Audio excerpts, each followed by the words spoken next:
뉴욕시 등 북동부 지역에 기록적인 무더위가 예상됩니다.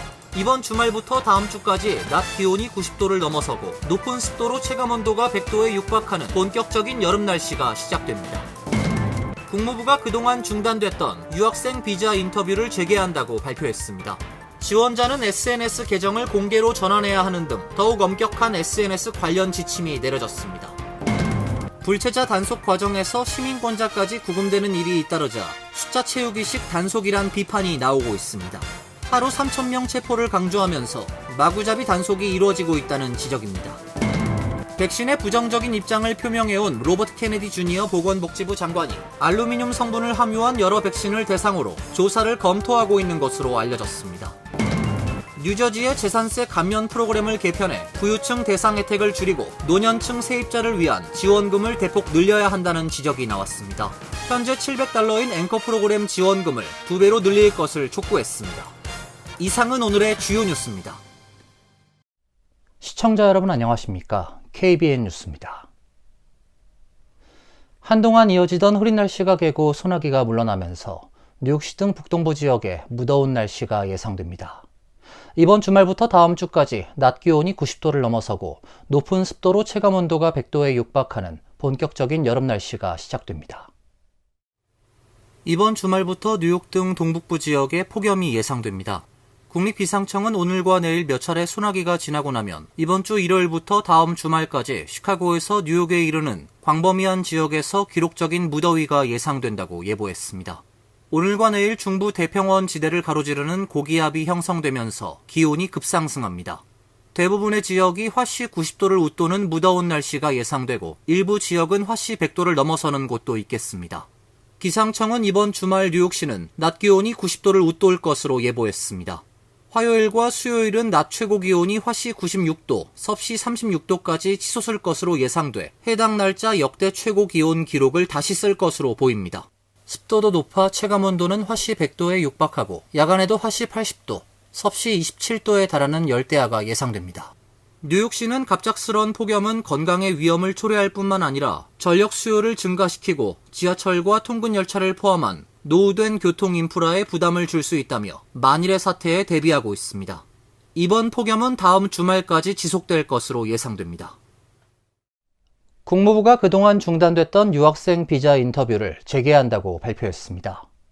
지원자는 SNS 계정을 공개로 전환해야 하는 등 더욱 엄격한 SNS 관련 지침이 내려졌습니다. 업무가 늘어나면서 과거보다 비자 심사를 줄여야 할 수도 있다고 밝혔습니다. 워싱턴 포스트는 어제 국무부 외교 고문을 인용해 유학생을 심사하는 새로운 기준의 지원자의 온라인 활동을 검토하는 절차를 포함한다 보도했습니다. 이번 조치는 트럼프 행정부가 미국 대학들이 반유대주의와 국가안보 위협을 조장한다는 이유로 지난달 외국인 유학생들의 비자 인터뷰를 중단한 후에 나왔고 5일 후부터 시행됩니다. 새로운 심사 절차는 학문적 목적의 F비자, 직업 교육을 위한 M비자, 교육 및 문화 교류를 위한 J비자 등 모든 유학생 비자에 적용됩니다. 국무부는 현장 직원들에게 학생들의 온라인 프로필을 검토하면서 미국 시민, 문화, 정보, 제도 또는 건국 이념에 대해 적대적 태도를 지닌 자, 지정된 해외 테러 단체나 미국 국가 안보에 대한 기타 위협 세력에 대해 지지, 지원하거나 이를 돕는 자, 불법적인 반유대주의적 괴롭힘이나 폭력을 저지른 자를 식별하라고 지시했습니다. 공문에 따르면 국무부는 이번 심사 강화 조치에 대해 도널드 트럼프 대통령이 최근 발표한 2건의 행정명령, 적대적 외국 인사의 입국을 차단하고 반유대주의에 대응한다는 내용을 근거로 들었습니다. 공문은 또 기술 정보를 탈취하거나 미국의 연구 개발을 악용하거나 정치적 또는 기타 목적을 위해 허위 정보를 퍼뜨리려는 자들로부터 미국의 고등교육기관을 보호하는 것이 중요하다고 강조했습니다. 다만 이러한 절차는 대사관과 영사관에 상당한 부담을 줄 것으로 보입니다. 복수의 국무부 직원들은 익명을 전제로 2023년에만 44만 6천 건의 유학생 비자가 발급됐다며 이제 모든 신청자의 SNS를 문제성 정보가 있는지 검토해야 한다면 현장 담당자들에게 그럴 시간이 없다고 토로했습니다. 불체자 단속 과정에서 시민권자까지 구금되는 일이 잇따르자 숫자 채우기식 단속이란 비판이 나오고 있습니다. IC가 하루 3,000명 체포를 강조하면서 마구잡이 단속이 이루어지고 있다는 지적입니다. KTLA 보도에 따르면 지난 17일 LA 남동쪽의 피코리베라 지역에서 월마트 직원으로 일하던 시민권자 아드리안 마르티네스가 IC 요원들에게 검거됐습니다. 당시 상황이 담긴 영상엔 마르티네스가 IC 요원들에게 제압돼 바닥에 눕혀지고 주변에서 그는 시민권자라는 외침이 들립니다. 당시 그는 동료를 보호하려다 검거된 것으로 알려졌습니다. 마르티네스의 어머니는 아들이 구타를 당하고 끌려가는 장면을 봤다며 지금 어디에 있는지조차 알 수 없다고 호소했습니다. 앞서 8일엔 LA 카운티 호손에서 임신 9개월이던 시민권자 캐리 로페즈가 IC 요원들에게 체포되기도 했습니다. 당시 그녀는 함께 차량에 타고 있던 남자친구와 사촌을 보호하려다 제압당했고 이후 샌피드로 IC 구금시설로 이송돼 단기간 구금됐던 것으로 나타났습니다. 로페즈는 나는 미국 시민이라고 말했지만 요원들은 멕시코에서 왔지라고 물었다고 주장했습니다. 이후 그녀는 심한 복통에 병원으로 이송됐고 딸을 출산했습니다. 12일에도 몬테벨로 지역의 견인업체를 급습한 단속에서 시민권자 하비에르 라미레즈 씨가 체포돼 행방이 묘연해진 사례도 있습니다. 영상에는 요원들이 영장 없이 진입해 작업자들을 강하게 제압하는 모습이 담겼으며 라미레즈 씨는 여권이 내 주머니에 있다고 외쳤지만 결국 연행됐습니다. 도널드 트럼프 대통령이 이란 공격 계획을 비밀리에 승인했다는 보도가 나왔습니다. 다만 실제 공격 실행은 보류하고 있는 것으로 알려졌는데요. 지하 핵시설을 공격할 수 있는 벙커버스트가 사용될 수도 있다는 분석입니다. 월스트리트 저널은 어제 사안의 정통한 소식통을 인용, 트럼프 대통령이 전날 고위 보좌관들에게 이란 공격 계획 승인 사실을 밝혔다고 보도했습니다. 다만 이란 정권이 핵 프로그램을 포기할지 지켜보기 위해 실제 공격 실행은 보류하고 있는 것으로 보입니다. 공격 표적으론 난공불락으로 불리는 포르도 핵시설이 꼽힙니다. 산악지대 지하 깊은 곳에 있는 포르도 핵시설은 그 위치와 콘크리트 기반 구조 때문에 파괴가 어려워 미국의 초대형 벙커버스터가 가능한 수단으로 평가됩니다. 이스라엘은 지난 13일 시작한 공습으로 이란의 나탄즈 핵시설과 이스파한 핵시설 등에 타격을 입혔지만 포르도 핵시설은 피해가 거의 없는 것으로 알려져 있습니다. 이란은 포르도 시설에서 60% 농축 우라늄 생산이 가능한 원심 분리기 2200기를 가동 중이라고 알려져 있습니다. 최대 우라늄 농축 시설인 나탄즈에는 14,000기를 보유하고 있습니다. 그간 새로운 핵 합의를 추진하던 트럼프 대통령은 이전까지 이란에 대한 이스라엘의 공격을 만류하던 입장이었지만 최근 군사 개입 쪽으로 선회한 듯한 모습입니다. CNN도 이날 소식통을 인용, 트럼프 대통령이 이란 공격 계획을 검토했다라며 이란이 핵 프로그램에서 물러날지 지켜보기 위해 실행을 보류 중이라고 전했습니다. 트럼프 대통령은 이날 오전 이란 군사 개입을 결정했는지 묻는 말에 그럴 수도 있고 아닐 수도 있다라며 누구도 내가 무슨 일을 할지 모른다라고 모호한 태도를 보였습니다.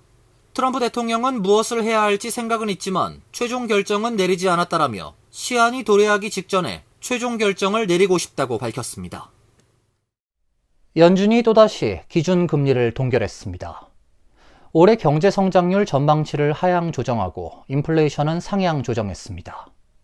트럼프 대통령은 FOMC 발표를 앞두고 제롬 파월 연준 의장을 겨냥해 멍청한 사람이라고 맹비난했습니다.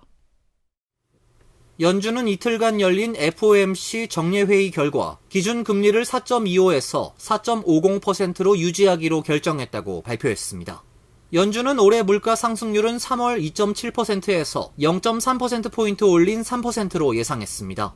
연말 실업률은 3월 4.4%에서 4.5%로 소폭 상향 조정했습니다. 국내 총생산 증가율 전망은 3월 1.7%에서 1.4%로 낮췄습니다. 다만 점도표에 따르면 올해 말까지 기준금리를 3.9%로 인하할 것이라는 3월 전망은 유지했습니다. 2026년과 27년 금리 인하 전망은 각 2회에서 1회로 조정했습니다. 연준은 경제가 견고한 속도로 성장했으며 실업률은 낮은 수준을 유지했다고 평가했습니다.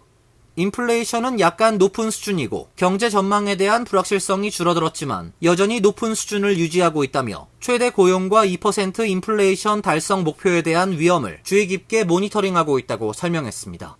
트럼프 대통령은 이날 FOMC 발표를 앞두고 제롬 파월 연준 의장을 겨냥해 멍청한 사람이라며 유럽은 10번이나 인하했는데 우린 한 번도 안 했다. 국가에 엄청난 비용을 초래하고 있다고 맹비난했습니다.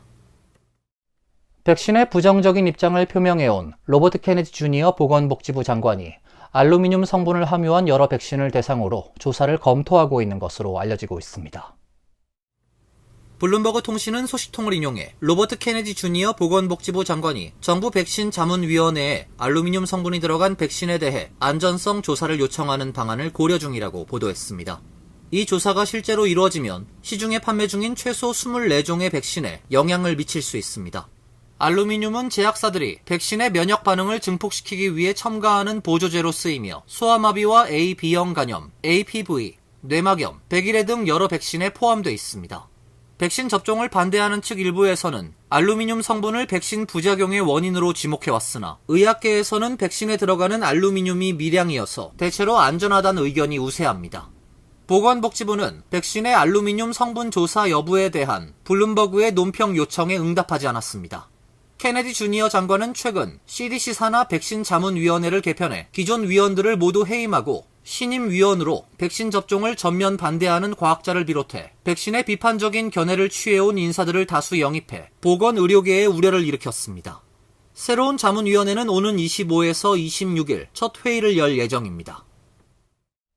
뉴저지의 재산세 감면 프로그램을 개편해 부유층 대상 혜택을 줄이고 노년층 세입자를 위한 지원금을 대폭 늘려야 한다는 지적이 나왔습니다. 현재 $700인 앵커 프로그램 지원금을 2배로 늘릴 것을 촉구했습니다. 뉴저지의 진보 성향 싱크탱크 NJPP는 지난 17일 발표한 보고서에서 내년부터 시행 예정인 65세 이상 주택 소유자 대상 재산세 감면 프로그램 스테이 뉴저지의 수혜 대상에서 부유층을 제외하고 대신 현재 시행되고 있는 앵커 프로그램의 65세 이상 세입자 대상 지원금을 2배 늘릴 것을 주 정부에 권고했습니다. 내년 시행을 앞두고 있는 스테이 뉴저지 프로그램은 뉴저지의 노년층 재산세 부담을 절반으로 낮춘다는 취지로 연소득 $50만 65세 이상을 대상으로 최대 $6,500까지 지원금을 지급하는 것이 골자입니다. 그러나 약 $10억 달할 것으로 추산되는 재원 마련이 최대 숙제로 여겨집니다. 시행 첫 해인 2025에서 26 회계연도의 경우 스테이 뉴저지 운영 위한 예산 $6억 배정됐지만 이후 회계연도부터는 재원 마련 방안이 미지수입니다. NJPP는 지속적인 운영을 위해 수혜자당 최대 지원금을 $5,000로 낮추고 수혜 자격도 연소득 $50만 미만에서 $15만 대폭 강화해야 한다고 지적했습니다.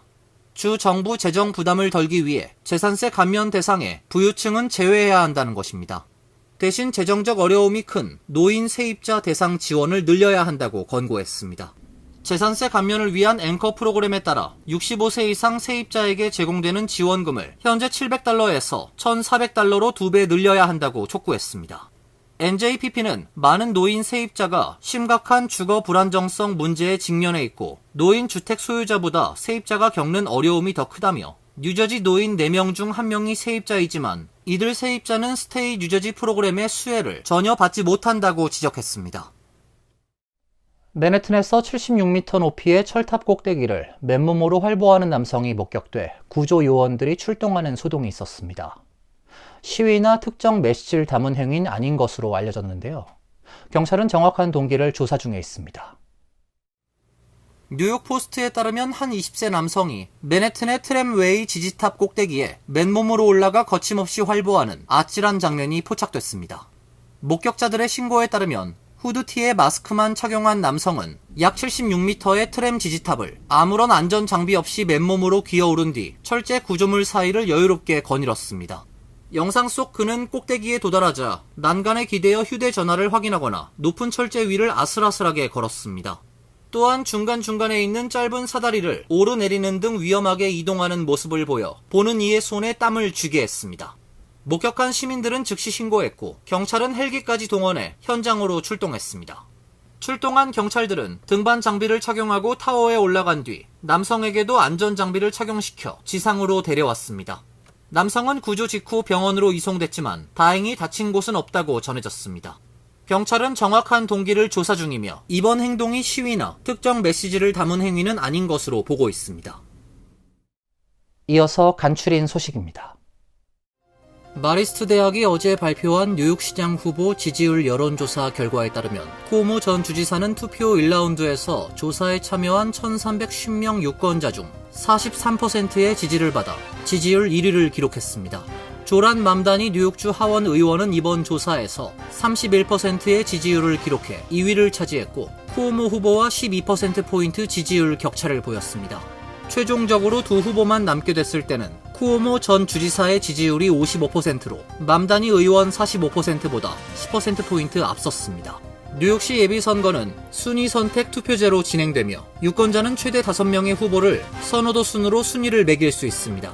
개표는 모든 유권자의 1순위 표를 집계한 뒤 과반을 득표한 후보가 없으면 가장 적게 득표한 후보를 탈락시키고 다음 라운드로 넘어가는 방식으로 진행됩니다. 텍사스주 남부 스페이스X의 로켓 발사장 스타베이스에서 실험 중이던 스페이스X 로켓이 어젯밤 폭발해 엄청난 불덩어리가 하늘 높이 치솟는 사고가 발생했습니다. 스페이스X는 스타베이스에서 10번째 시험 비행을 준비하던 로켓이 어제 오후 11시께 중대한 이상 징후가 나타나 폭발했다고 밝혔습니다. 스페이스X는 소셜 플랫폼 X에 올린 성명에서 현장 주변의 안전지대는 운영 내내 유지됐으며 모든 인력은 안전하다고 덧붙였습니다. 일론 머스크 스페이스X CEO는 인근 지역사회에 위험이 없다고 말하면서도 사람들에게 발사장에 접근하지 말 것을 요청했고 스페이스X는 폭발 대응을 위해 현지 당국과 협력하고 있다고 밝혔습니다. 뉴욕 뉴저지 항만청은 17일 여름 휴가철 JFK 공항의 교통체증을 줄이기 위해 6월 30일부터 9월 5일까지 공항을 오가는 에어트레인의 요금을 현 8.50달러에서 4.25달러로 50% 인하한다고 발표했습니다. 할인 요금은 JF 공항과 연결되는 자메이카역과 하워드 비치역 2개 역에 모두 적용됩니다. 자메이카역에서는 메트로폴리탄 교통공사, J, G 전철과 LIRR 기차를 환승할 수 있고 하워드 비치역에서는 A 전철을 환승할 수 있습니다.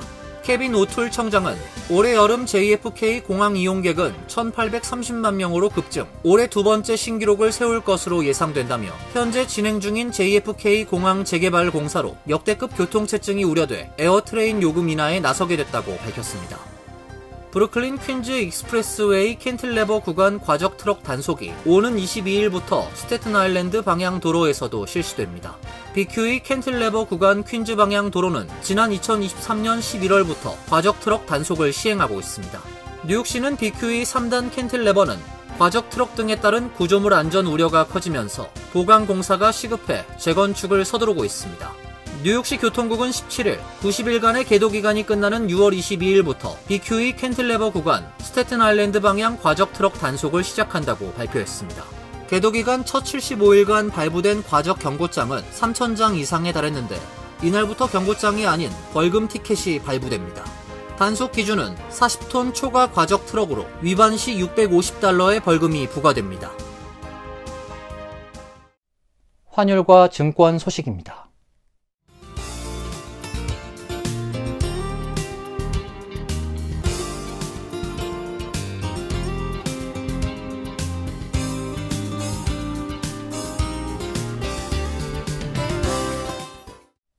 이어서 날씨입니다. 내일은 대체로 맑은 날씨가 예상됩니다. 낮 최고 기온 84도, 섭씨 29도, 밤 최저 기온은 71도, 섭씨 22도로 예상됩니다. 토요일은 맑은 가운데 기온이 올라갑니다. 일요일은 대체로 맑은 가운데 높은 습도의 무더운 날씨가 예상됩니다. 이상으로 KBN 뉴스를 마칩니다. KBN과 함께 즐거운 시간 되시길 바랍니다. 동부 최대 한인방송 KBN이 제작하는 KBN 뉴스는 웹사이트 mykbn.com 그리고 유튜브와 페이스북에서 다시 보실 수 있습니다. 좋아요, 구독, 알림 설정은 뉴스 제작에 큰 도움이 됩니다.